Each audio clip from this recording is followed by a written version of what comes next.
up, and I'm going to show my nerd here. Mm-hmm. If you remember with George Lucas, what he said about the prequel trilogy in relation to the sequel to the original trilogy, he said it's like poetry; it rhymes. And it's that same type of thing that we're seeing with the Book of Mormon and with our day leading up to the second coming of Jesus Christ. It's a type and shadow thing. I have a diagram that shows like the prophet down at the bottom looking up at a mountain range with like a telescope. And it's like there's the little mountain, the little ones in between, the medium-sized mountain, a little one in between, and then the big mountain. And the point of the big mountain is like the second coming. Mm-hmm.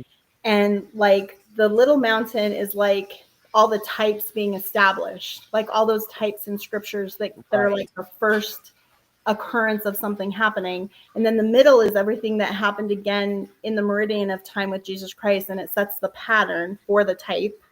Mm-hmm. And then after that you see like the little shadows, and you're going to see the pattern and the shadows repeat all the way up to the point of the top of the last mountain, which is where everything kind of, it's the idea that all things are gathered in one in Christ. And I feel like the Book of Mormon is cool because it is for our day. And it like totally tells you like what to expect. I think in this time that like precedes the second coming of the Lord, it's like, what are all the, I don't know, what do you call it? Like the horrible things that are going to happen. Judgments. The judgments. Calamities. The curses. The covenant curses, right? Yeah. Tribulations. Yeah. And so I feel like we are starting to see that. And I don't know, how did you feel when like you saw that news about, because it was like about President Nelson posted the peace message and his like Time magazine article came out on the 5th, right? Mm-hmm. And then it was his birthday on the 9th. And then on the 10th, it was that assassination of Charlie Kirk, which seemed to kind of get everybody riled up again. At a really key time, because you have the President Nelson piece where his 101st birthday was the day before, and then the day after Charlie Kirk was September 11th. So that was a strange coinciding of events. Yeah. When I was doing a video about that, someone had mentioned these parallels with the Book of Mormon, and I occasionally visit that topic. And so I decided to do a new video and just kind of like examine it again. And I was looking at, I think it was chapters 7 and 8, maybe 6, 7, and 8 of 3rd Nephi. Mm-hmm. And that's where, it was talking about political assassinations and people divide up into tribes. And I feel like, what happened with Charlie Kirk, we're seeing that happen now, though, wouldn't you say? Yeah. Yeah. So a lot of people were seeing it before. Mm-hmm. It's been around for a while, but like this was a thing that exacerbated it even more. You have these like really hot periods where there's a event and it really polarizes people. But then after that, it's really interesting because one thing I never noticed is before the destruction that comes to the Nephites, before like the Great Storm and all this stuff, one of the main things that they point out is right before that happened, the last big thing was like there was like a spike in baptisms. And I guess I always just like skim past that part whenever I read it. But it's interesting because this year there's been all these church news stories that have highlighted like large baptismal events in places like, I think one of them was Papua New Guinea and another one was, I don't know if it was Sierra Leone, but it was like a West African nation. And then on top of that, we've had the largest number of convert baptisms in church history over this 12-month period.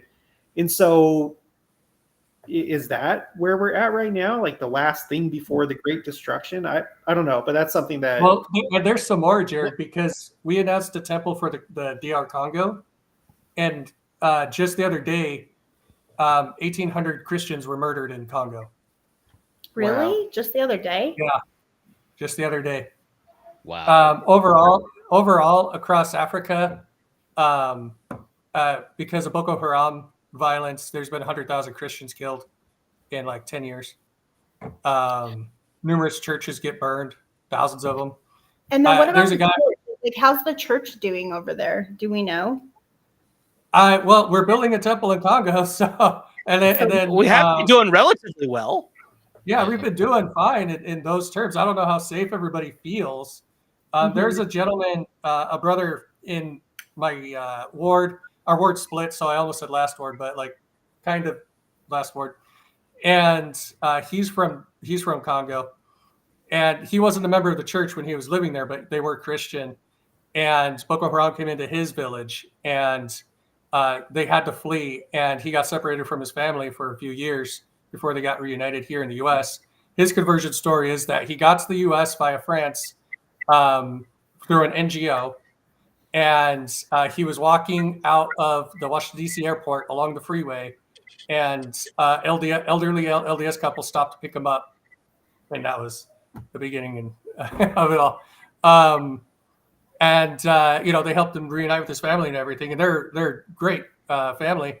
But yeah, they're Congan refugees from Islamic violence against Christians. And so we see it's not just our church, right? It is more generally globally against Christianity, and we just don't see it reported in the news. Do you think that what do you think the reason is though? Like, do you think there's a reason why it doesn't get reported in the news? Bill Maher talked about this. I don't know when, but I saw a clip of him talking about it, and I'm not like a Bill Maher stan, but I thought it was interesting. He posited that the reason the Christian stuff isn't talked about is because it's not involving Jews. Like if it's Jews, oh, great, big story, Gaza, whatever. He's like, there's more violence happening against Christians in Africa than against Gazans in the Gaza Strip. So, I don't know. That was the first thing Okay, good. So, I have this book. I've been contemplating doing a series on it. My grandparents gifted me this book, but I lost my copy that they gifted me, but I found this at Deseret Industries some years ago, and I picked it up, and I've been kind of going back and reading through it. But it's interesting because here's a snippet that I have out of it where it says, as we should be aware, this is called Turmoil in the Last Days. As we should be aware, we are living during the time period referred to scripturally as the last days, significantly in the Doctrine and Covenants. The Lord often refers to them as these last days. So far as we can learn, that means the last days of wickedness before the ushering in of the millennium and the earth's renewal to its paradisical state. Further, these last days comprise the dispensation of the fullness of times. These are the days when the Lord will hasten his work in its time. Doctrine and Covenants 8873. Hang on. Uh-oh. I don't know why my daughter seems to think this that's an interesting perfect time to I think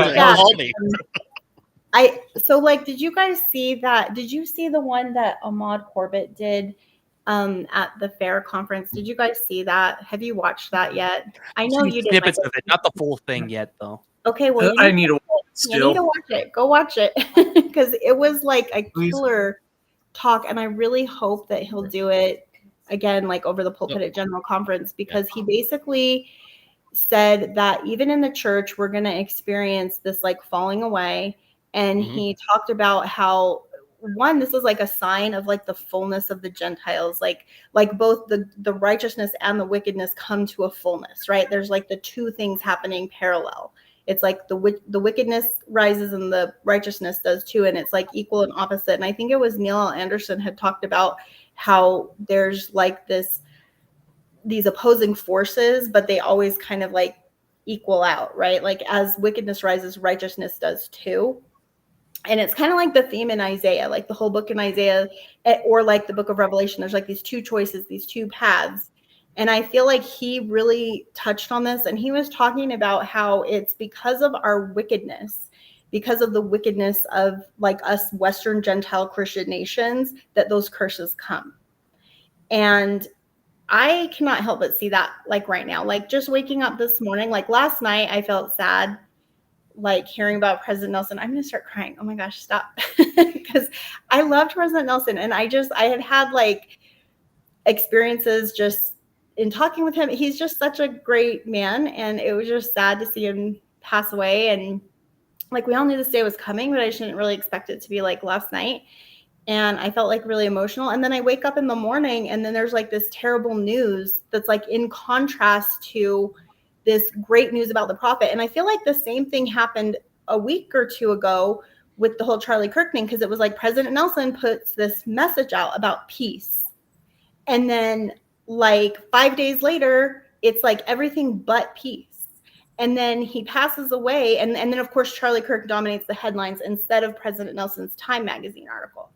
But then tonight, like last night, it's like you have this news about the prophet. His life is being aired on television. But what are people glued to right now?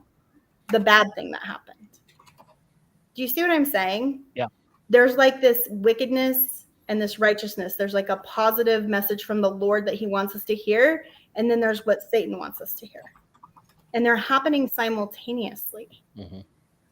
Yeah, I think the adversary knows that his time is short, and prophets can see around corners, and so they tell us what we need to know at the right time. There's been an alarming rate of religious violence against Christians and Jews, mostly from what I can tell.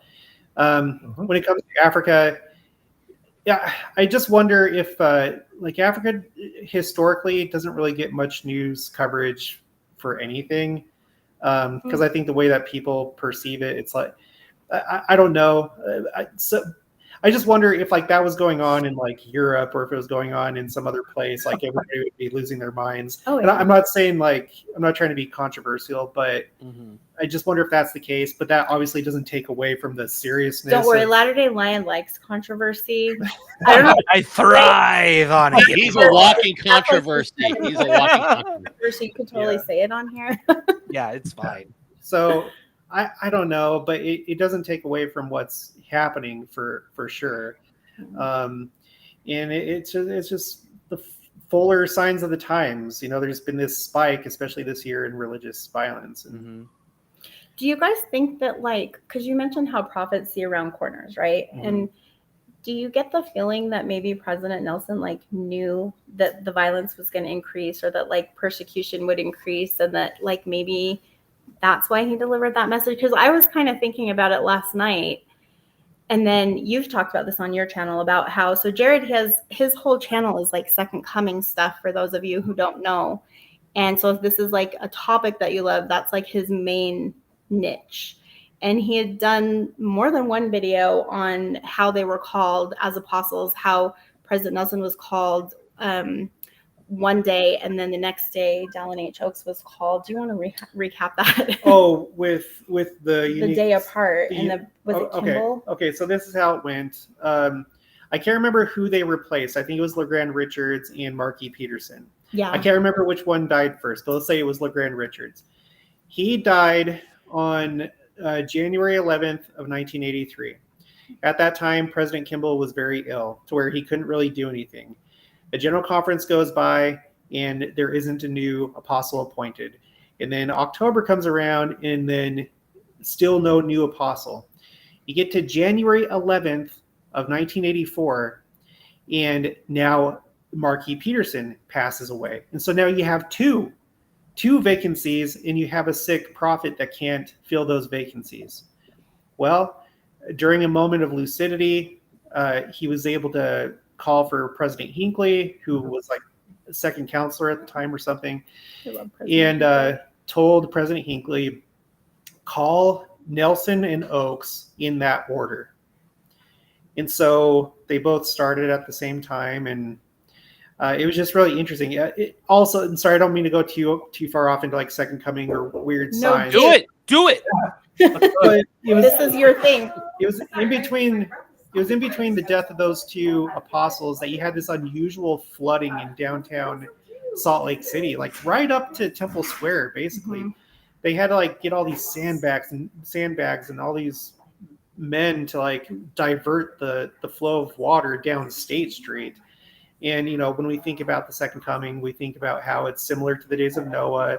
There's going to be a baptism of fire this time rather than baptism of water. But there's just like weird stuff. So I feel like there's something special going on with President Nelson and President Oaks. A lot of other people already feel that and realize that. One of the popular things is President Nelson was the heart surgeon working on the heart of the church. During a pandemic. working on making us of one heart and one mind. Mhm. And now he's passed away, and now President Oaks was the judge. He was on the Utah Supreme Court. And they just filed an amicus brief. I started making a video on this last night, and then I paused it because of President Nelson passing away. Like, I was up at midnight also last night trying to do this video, because that's like when I get my best work done, okay? And like I was like doing that, and I have it like finished, but I'm gonna wait. I'll post it maybe like Monday. I just felt like it needed to wait a minute. And but it's basically just talking about the current amicus briefs that the church has signed on to, which is just a repeat of what they've been doing. It's basically the family proclamation, religious freedom. These are at the forefront of everything that the church ever gets involved in when it comes to anything political. They filed a huge amicus brief on 2 cases that are going before the Supreme Court. They're similar to the one last year. The one last year was basically where it was schools teaching like basically LGBT and like transgenderism as part of like the actual curriculum. And they signed on to an amicus brief in that case. And then this time around, it has more to do with like 2 issues. I have notes on this, but Michael touched on this earlier too, but if you have more, then bring it on. Well, I might not, because I didn't hear what Michael said. But the point is this is a very good time to have a judge in charge of the church, or at least running it for a time, right? And so that was my point about what he had talked about on his channel about the way that they were called, the fact that it was clearly a miracle that President Kimball became lucid long enough to be able to give this instruction to President Hinckley, well, then Elder Hinckley, or well, I see he was in the presidency, wasn't he? Yeah, he was president. He was a counselor in the first presidency. Yeah, and so he was kind of running the show back then for Kimball, and so he had gotten lucid long enough just to be able to give this instruction. And there's like an article about this in like LDS Living and Church News and like church magazines, so you guys can look this up. But it's a beautiful story. And let me just point out really quick, in President Nelson's, which talk was it? I think it was his April 2024 talk. He specifically pointed that out in the footnotes, the whole thing about the 2 apostles dying on January 11th. So, and I think he was trying to drop a hint to us about who's actually running the church, which is Jesus Christ. He's the head of the church. We all have our diagram of Jesus at the head, and then the first presidency, and then the quorum of the 12, and then all the auxiliaries and 70. And we all see that structure, but I think he was specifically calling it out. He's also the one who read us the Restoration Proclamation, which it seems like is really, I guess, to the point of this whole video that you're doing, Monty, is just, it's a Book of Mormon parallel. Yes. It's like, that is what Nephi was doing on the tower, right? He's like, you guys need to repent, and you need to do it now. It seems like, I don't know, the more that I study the Book of Mormon, the more that I see all these different parallels. I mean, it's easy to kind of see like where all these, I used Pahoran II as the primary thing when it came to Charlie Kirk, but I don't think that was really the correct parallel. I honestly think right now, the more that I study it, and especially as we get closer to the second coming and the way that those parallels are lining up in the Book of Mormon, we're likely somewhere in between, somewhere within 3rd Nephi 3 and 3rd Nephi 6. That's where I think we're at right now. I would agree with that. And I think we're in those early 3rd Nephi chapters too. I see the most parallels there. Like, I remember, I think it was David A. Bednar a couple of years ago mentioned the Helaman chapters. And he talked about the restoration. I think that no unhallowed hand quote got used. And I love David A. Bednar. I have this like really weird dream about him, by the way. I need to tell you guys about this later. All right. We'll do that offline. Not for the audience. We'll do that offline. It was really interesting. So like, sorry, really quick. I might need to dip out. My leg is dead. Oh no, sorry, Jared. I'm gonna have to amputate it. So, it was nice talking to you guys. Someone call the barber. Yeah. Yeah, I think our dinner's not ready, so we'll probably end up going. But we're gonna jump on a live together later for those of you who want to like hear what he has to say. And we're just hanging out tonight. He's in town, like he's from Missouri, and so he came a long way. So I had to come and visit, and we're having dinner tonight. So right on. Anyways, we just wanted to drop in, give a few whatever food for thought. Yeah, no, glad to have you join us. Have both of you join us. Like it was really a bit of a treat, even for however little time you guys could on this. But So yeah, anybody who wants to hear what Jared has to say or what I have to say, we're going to eat dinner right now. And then later, after Monty's done, we'll jump on and we'll continue the conversation there that's more specific to like the second coming. absolutely. But definitely Book of Mormon parallels. And I agree, chapter like those early third Nephi chapters feel a lot like what's happening right now. And I don't know that you have to do like a 1-for-1. Like No. to your point about Pahoran, I think that you can look at everything as patterns and shadows of like a previous type, right? Because we don't even have the same government that they had, not exactly. And so it's not going to be like a one-off. It's going to be more like, does it fit the pattern? And I think you have to look at the whole overall pattern of what happened in the Book of Mormon to really see that what we're experiencing right now fits that pattern, if that makes sense. So that's our final thoughts from this neck of the woods over here in Saratoga Springs, Utah. Well, you go enjoy your dinner. Right. Go enjoy hanging out. Hey, I made some really good like Spanish rice and some little like mini burros. We're gonna like it's gonna be good. So anyway, we'll see you guys later. All right. Thanks for coming, Jessica. All right. So I want to get back to this because I think this is very relevant to what we're talking about, and it fits in because I want to point this out. Because going back to Blaine and Brent Jorgensen's book, Spiritual Survival in the Last Days, in the first chapter where it talks about turmoil in the last days, it says, to his apostles prior to his crucifixion, Christ declared that before his second coming, nation shall rise against nation and kingdom against kingdom, and there shall be famines and pestilences and earthquakes in divers places. All these things are the beginning of sorrows. Matthew 24, 7-8.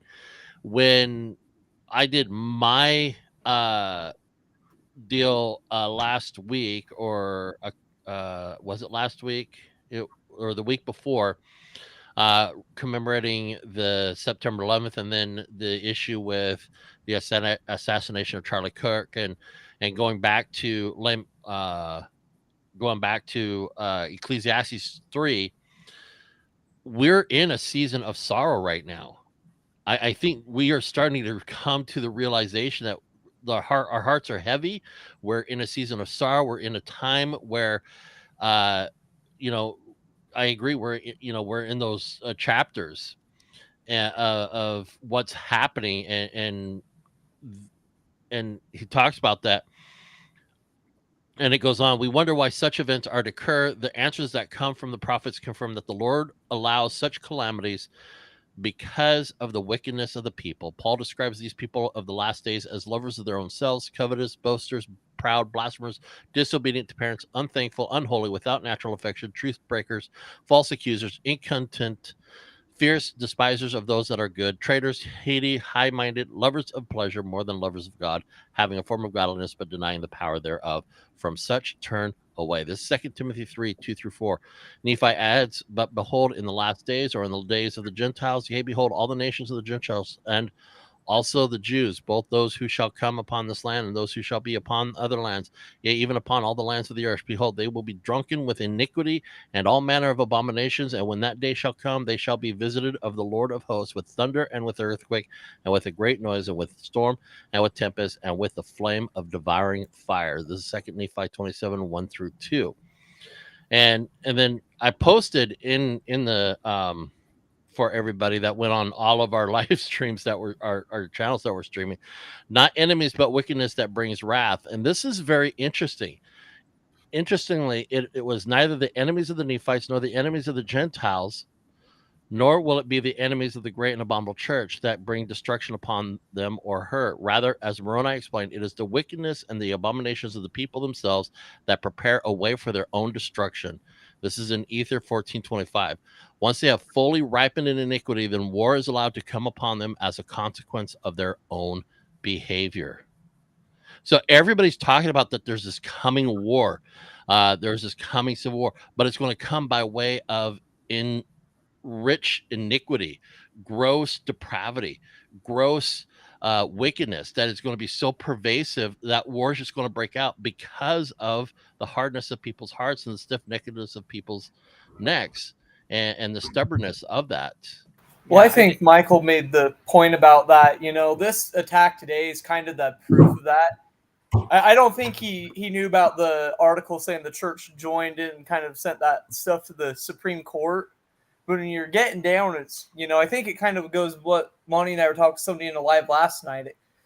Is all that depravity comes from a lack of obedience to the law of chastity. There's no other law that gets so depraved. So it's no convenient. Everyone keeps saying that, but what is the center focus of those claims?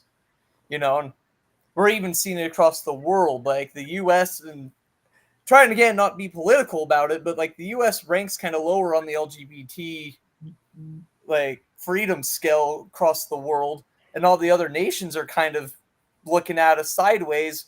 But look at how deprived they're going for allowing it the way they have. And now here, the few beacons that are still holding out on it are literally under attack. Yeah. Mm-hmm. I'm going to read something to you guys. I love Dwayne Crowther. Do you guys know who Dwayne Crowther is? No. Okay, he's an LDS author. No. He's passed. He got his PhD writing about LDS prophecy in the 60s. That's how old he is. He wrote this book called Prophecy, A Key to the Future.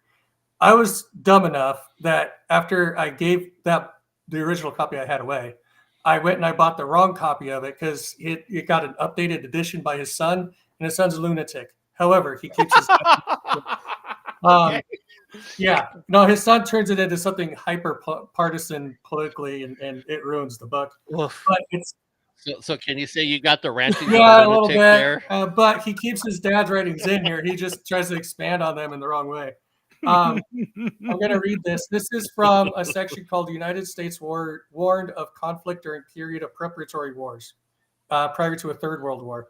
And this prior to the Third World War, that's kind of like a speculative thing that we where his son's adding things. But it reads, "There will be two great political parties." Oh, this is from Wednesday, June 19th, 1844, 8 days before Joseph's martyrdom. So this is Mosiah Hancock writing about what he heard Joseph Smith say. So this is a journal by Mosiah Hancock.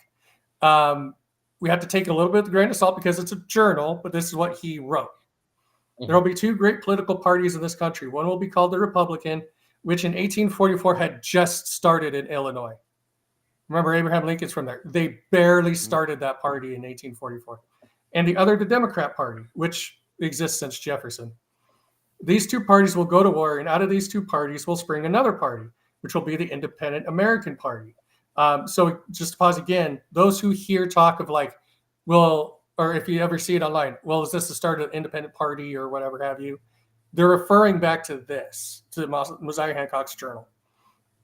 The United States will spend her strength and means warring in foreign lands till other nations will say, let's divide up the lands of the United States. Then the people of the U.S. will unite and swear by the blood of their forefathers that the land shall not be divided. Now, it's interesting that in 1844, whether or not Joseph said these exact words that Mosiah's recording, he said words about spending her strength and means warring in foreign lands. Why would he have ever thought that? The Monroe Doctrine, I don't even think I think that was 1852. I could be wrong, but I'm not that great with history dates.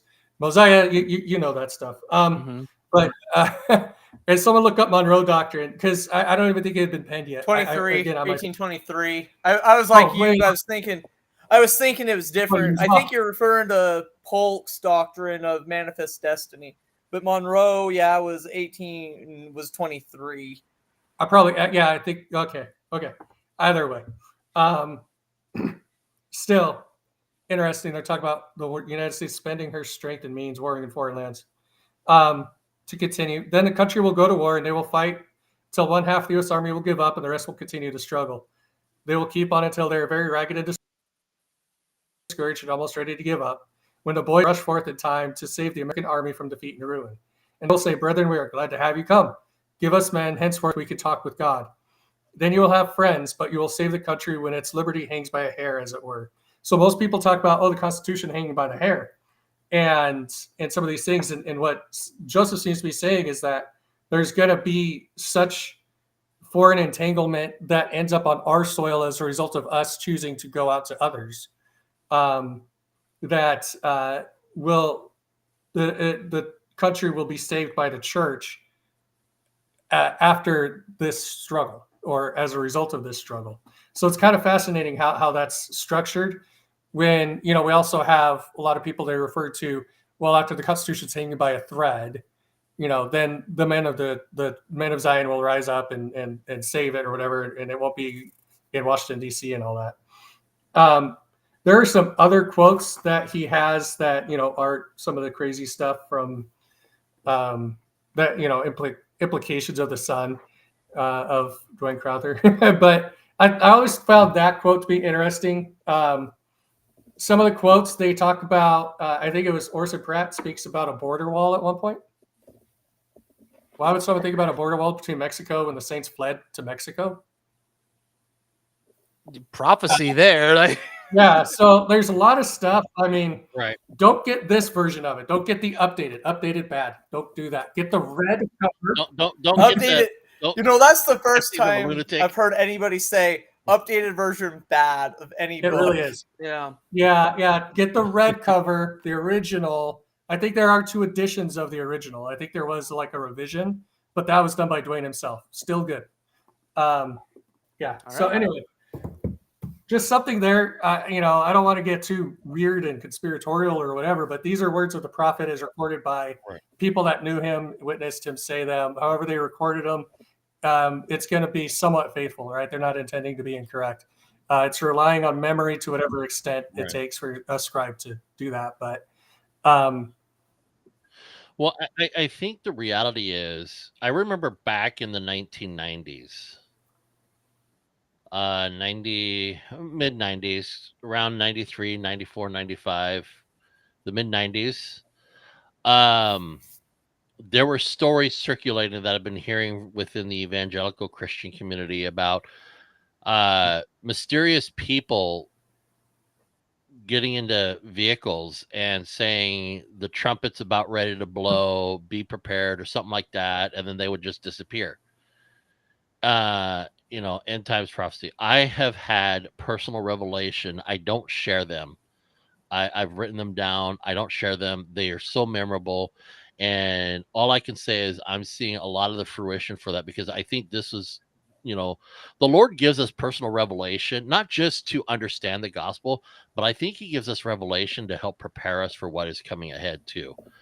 And those revelations I don't speak on, I don't think anybody should speak on those types of revelations. It's just a warning for us that we can understand, and seeing everything being played out. Of course, everybody's running around the end of the world, the rapture's here, no one knows the day or time. But I think we are seeing, yes, we are seeing the signs of the times. We are probably in the beginning of sorrows.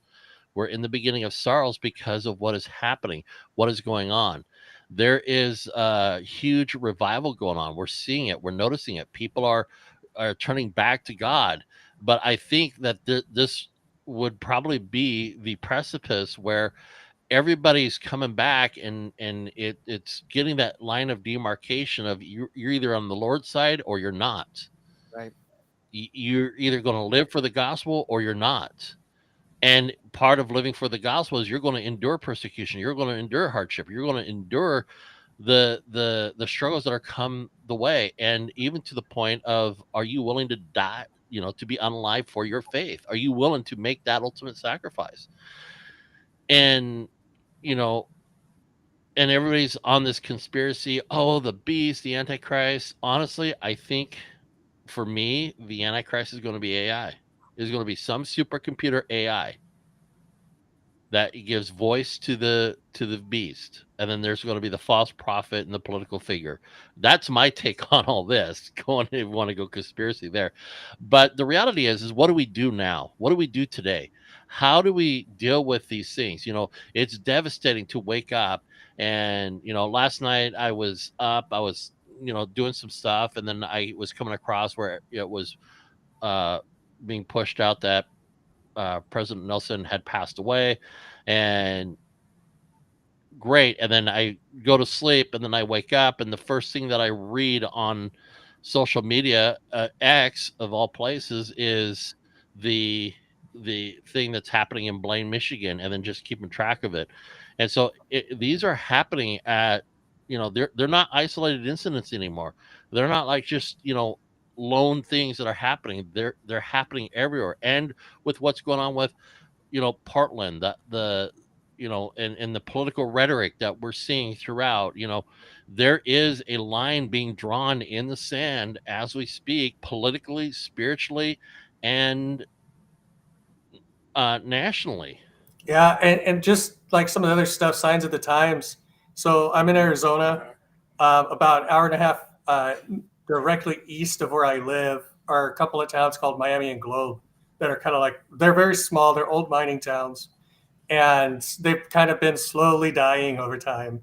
But they got hit really hard with this monsoon. It's the last monsoon of the season that we expected.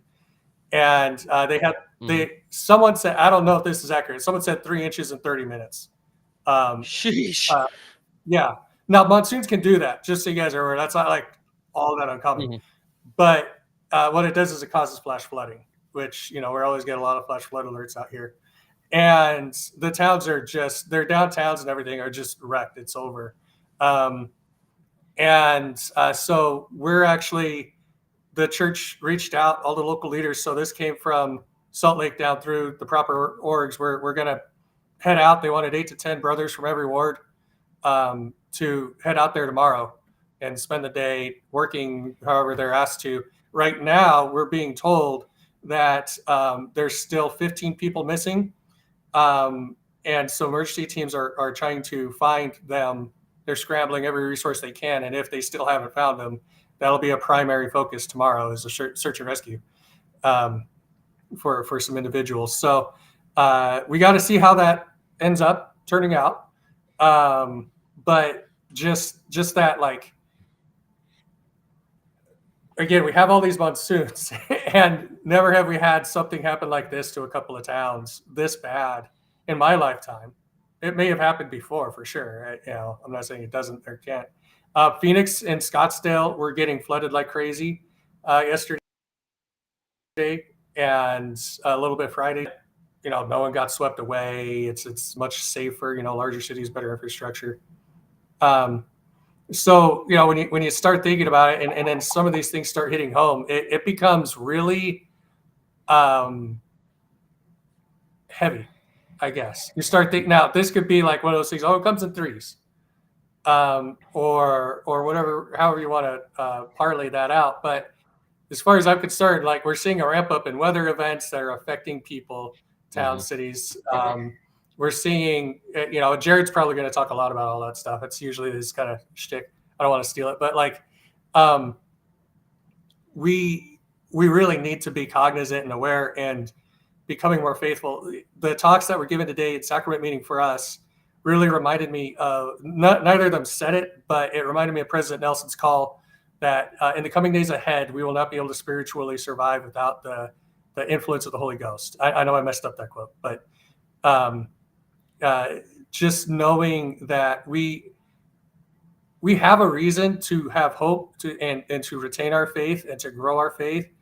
We have a reason to expand our charity towards others in these kind of times and give more of ourselves and be more Christ-like in that sense and Right. be his emissary through these events. And that's what the Lord is counting on us to do. He's counting on us to turn more to him and to be more like him than ever before. And so we need to expand ourselves, brothers. That's my message. We need to expand ourselves and really, take the fight back against the wickedness, the darkness and the evil in high places and wherever else that scripture talks about, the check, that game of chess where there's all these checkmates being made by the powers. We know who wins the game in the end. We don't know the final score. We don't know how it plays out. We know who wins the game. Play for a winning team. Do the things that the winning team asks you to do. If you're asked to be the offensive guard, be the offensive guard. If you're asked to be the wide receiver, be the wide receiver. Right. Play the team game, win the game. Mm-hmm. Yeah, it's coming down to where you cannot sit on the bench anymore. You're going to participate one way or another, whether you like it or not. You're going to participate. you can't sit and warm the bench anymore. Well, yeah, I think this is that one segment was this is from Elder Bednar. Then I'll toss it. I'm sorry. I have it written down. Idleness, laziness, slothfulness, fear, apathy, and procrastination are the opposites of true faith in the Savior. Mm-hmm.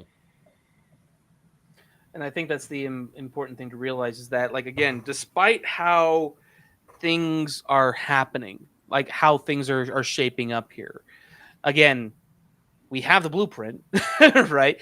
But the that's the entire thing. And Frizzy, we did talk about President Nelson, and I think we can talk a little bit more about it here, but this unfortunately has kind of overshadowed it. The loss of the prophet can't be overstated enough, like really. Right. But this is something that we kind of we're kind of opened this up with, is that we recognize that the times, they are a changing. This is the reason for the thumbnail. And and it's been said not just here but also on Word Radio and several other places as well about the kind of men that were leading the church for the last 30 years. From 1995 to 2018, we had executives in business and in marketing that were able to expand the reach of the church in those aspects. From 2018 to now, we had a medical professional, a heart surgeon. Now, with the current president of the 12, it is a constitutional lawyer, a judge. What does that mean? What kind of things are we going to be facing? And Michael, you brought up at the very beginning the the amicus briefs that the church has filed. I mean, heck, when I remember when I was working in church broadcasting, and this would have been roughly about 3 months before President Monson died, and we had an all hands meeting in October of 2017, and they said that we're going to need to reduce and simplify. And this was because something big was coming, but we don't know what, and we need to be willing to know and shore up the resources that we have. And there was a very powerful spirit that came into that room, very powerful, that said, yes, this is true.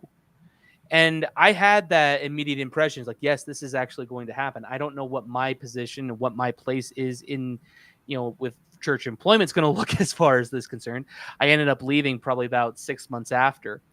But it's something to be noticed here, is that they had to roll things back so that they could shore up the reserves they needed for the pandemic 2.5 years later.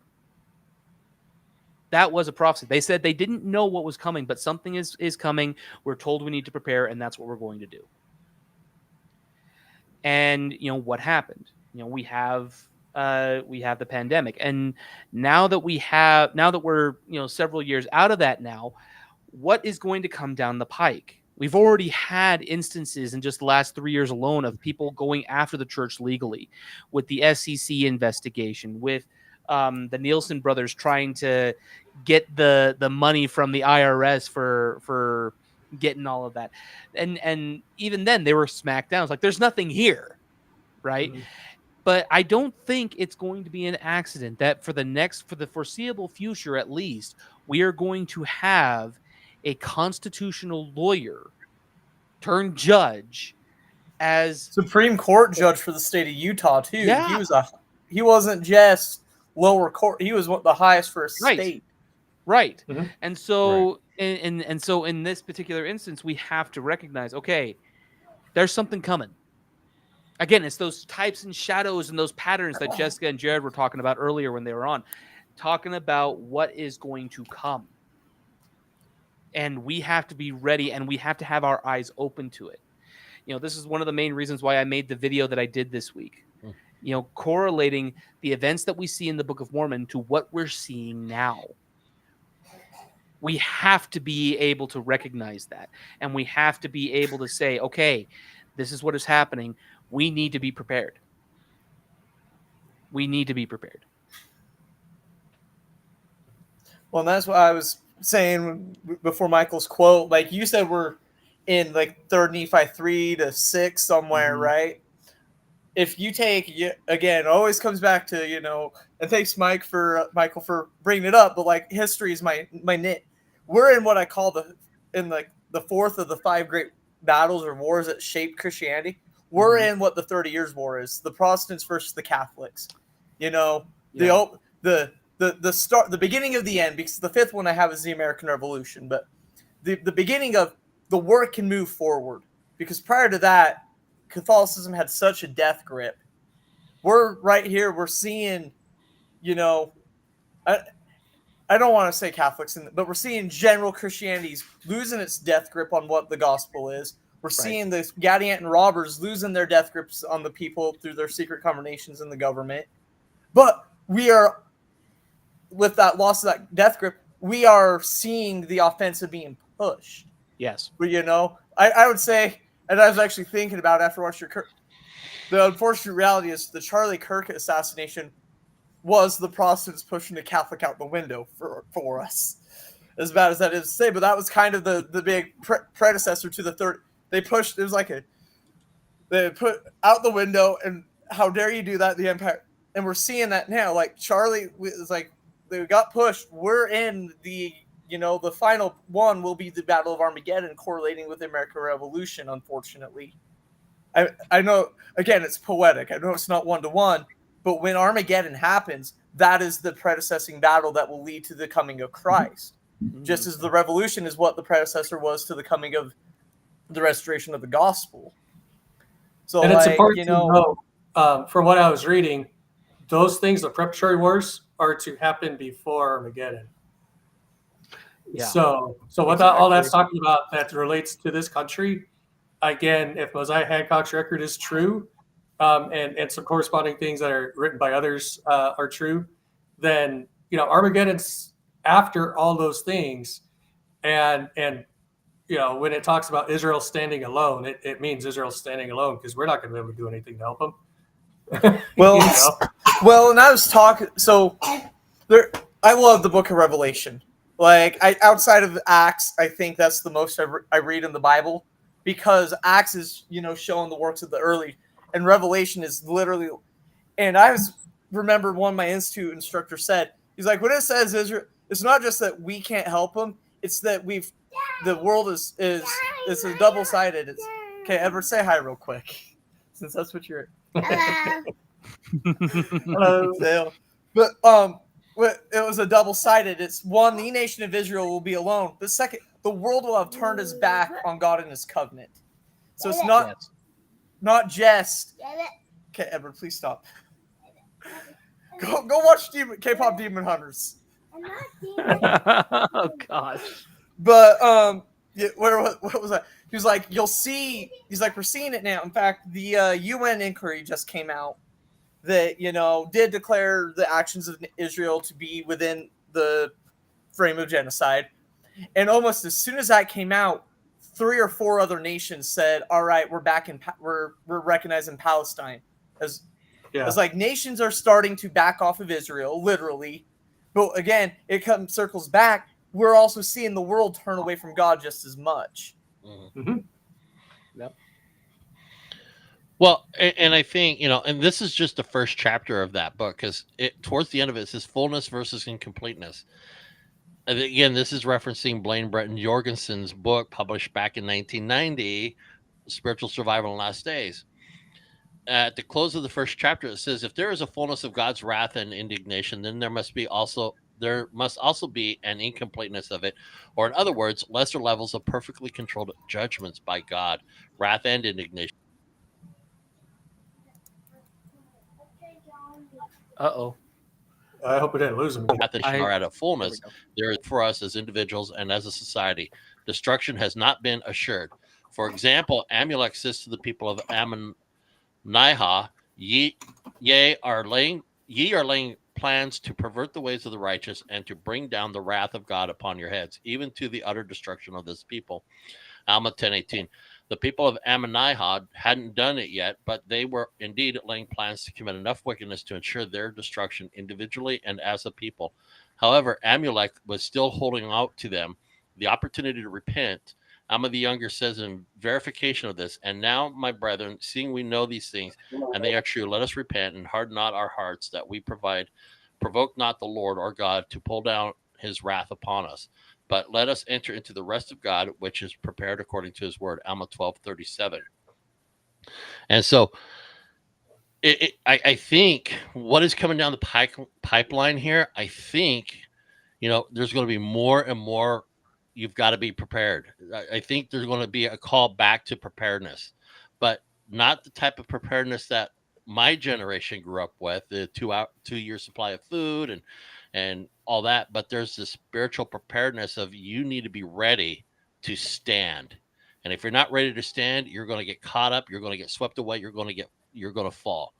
And we're going to see more and more of the shifting of the wheats and the tares, the sifting process, because we've been in that process of sifting, I believe, but now we're entering the seasons of sorrow where more sifting is going to come about, because it's through those sorrows that people are either going to rise up and continue to honor the fidelity of their covenants, and people are going to come into faith because they're looking for answers, they're hungering for it, and nothing. You study the persecution, what people thought was going to destroy the early Christian movement, the people of the way, actually brought more people into the faith than it actually dissuaded them from the faith. So the more persecution is heaped out, the more people are going to investigate and look to it, and then they're going to be converted because they're going to experience God for who he is. But it's going to be a divine light. We're going to come to a time where Christ said at the close of Matthew 19 that if anybody does not forsake family, lands, possessions, things, and follow me, is not worthy of me. Mm-hmm. I mean, think about that. We're entering a time where literally, if you're not going to live a life of sacrifice and follow Christ, you're not going to be worthy of his love and devotion and forgiveness, mercy, and grace, because there's no room for it anymore. Right. You're either living unto yourself, and you're going to go by the way of the great and spacious building, or you're going to come in and you're going to stand and become a pillar of fire in his Father's temple. And that's where I think we're going to be heading to personally. I have a feeling, I want to be wrong on this, but I have a feeling that Donald H. Oaks, he's 93, he's going to be a short-term president of the church. It's possible, because we didn't have one last to 101. He might, but Hey, but I think Tim is right there on him being short term. There was some people in church today that were thinking like, you know what, he may be as short as Howard W. Hunter. I don't think so. I think if he is going to be a short-term president, it'll probably be closer to Joseph Fielding Smith. Speaking of Joseph Fielding, I was actually looking up a quote because Tim has said it, and it reminded Joseph Fielding mentioned something Wilford Woodruff taught, and it was about the four. We're seeing it, the four destroying angels. He said these are now at work on the earth on their sacred mission. And it goes back to Wilford Woodruff said it. Those angels have left the portals of heaven, and they now stand over this people in this nation now, and are hovering over the earth, waiting to pour out the judgments. From this very day, they shall be poured out. And then a month later, he said, these angels that have been held for many years have now gotten their liberty to go out and commence their mission and their work on earth, and they are here today on the earth. I feel bold to say to the Latter-day Saints, there's meaning in these judgments. Yes. He's talking about coming to God and that, and it just made me think of that because it's like, why, they're going to turn to God, absolutely, but at the same time, there's a meaning to all the bad things happening too, and it's the justice of God coming forth. Mm-hmm. Yeah, so that leads me to another thing, because in society today, we really have kind of, in a way, it's not technical, but we've kind of blasphemed what justice means. Yeah. We talk about justice in terms of like social justice and these other forms of justice, racial justice, whatever. And these forms of justice, the word is being transfigured into meaning something about how there needs to be retribution for oppression in the past. and that people need to be subjugated in accordance to the penalty that must be inflicted upon them for those past actions, right? And we have we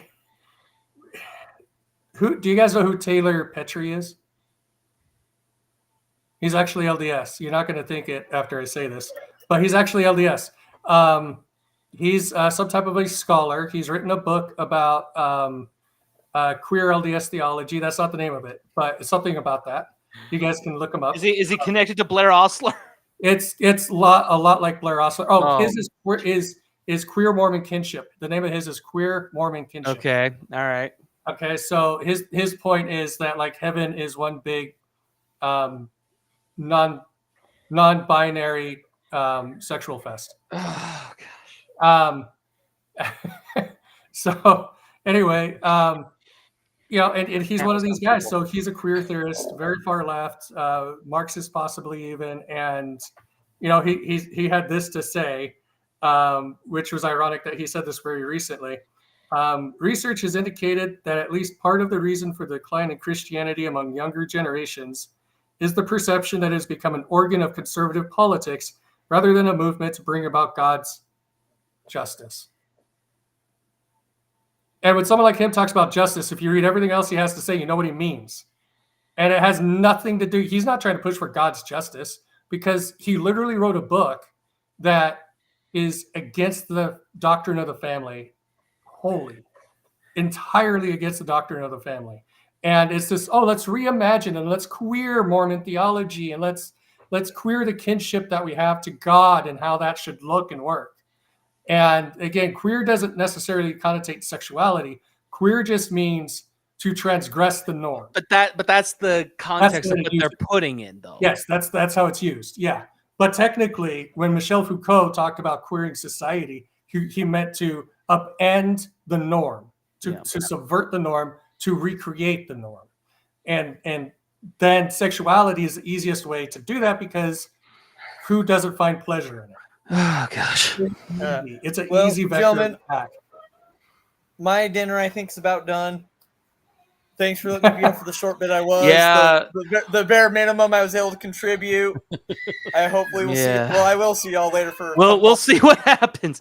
Oh gosh. Well, happens. and I think probably that would be a good enough spot to end it here, because there's going to be a press conference here momentarily, going a little bit more over what happened in Michigan, a little bit more, possibly a motive. We don't know. But we'll go ahead and end it here. We will be coming back to you in about 3-ish hours for Come Follow Me tonight. And we'll have some fun there. Any case, everyone, please come back and join us tonight at 9 p.m. Mountain Time for Come Follow Me. We're going to be going over sections. Oh, excuse me. 106 through 108. 106 to 108. Thank you. And Jessica and I already went over that. Yeah, you kind of did on Thursday, but we'll have some more fun here. There's probably some more insights that other folks can chime in on, and we'll have some fun. So we may have a new guest joining our panel tonight too. Yes. Oh, that'd be fun. This will be fun. Are they friends or are they food? They're friends. What? Who's? Random Finding Nemo reference. Oh gosh. Well, I wanted to say, are they a fighter or are they food? But this isn't Ragnarok. No, not quite. Anyway, we'll see you all in about 3 hours here for Come Follow Me. Thanks for joining.